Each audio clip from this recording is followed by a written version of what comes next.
আলহামদুলিল্লাহ আমরা ন্যায় বিচার পেয়েছি, আমাদের ভাই এখান থেকে মুক্ত হয়েছে আলহামদুলিল্লাহ।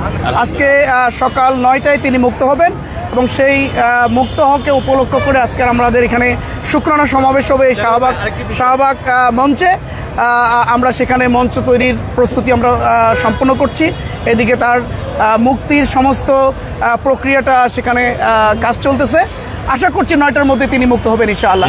এই জন্য সাংবাদিক বন্ধুগণের মাধ্যমে ঢাকাবাসীকে আমরা অনুরোধ করব, আসুন আজকের এই শুকরানা সমাবেশে সবাই অংশগ্রহণ করে অন্যায়ের বিরুদ্ধে, অসত্যের বিরুদ্ধে যে মিথ্যা মামলা দিয়ে অভিযুক্ত করে আমাদেরকে ফাঁসি দেওয়া হয়েছিল, এর বিরুদ্ধে আপনারা যে তীব্র লড়াই করেছিলেন, যে আন্দোলন করেছিলেন, যে প্রতিবাদ জানিয়েছিলেন, এটার সাথে আজকে আমরা একত্রিত হয়ে আমরা আল্লাহর কাছে শুকরিয়া আদায় করবো।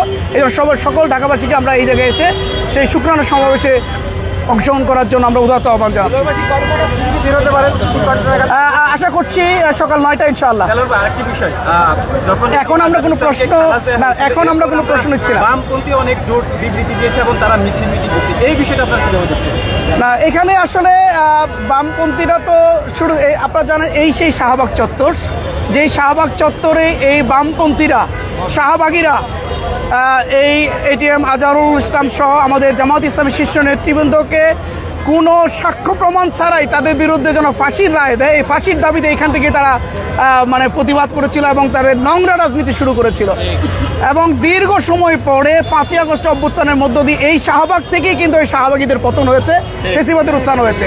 সুতরাং এই শাহবাগীরা আবার নতুন করে যদি তারা মাঠে নামে, ছাত্র জনতাই তাদের জবাব দেবে ইনশাআল্লাহ।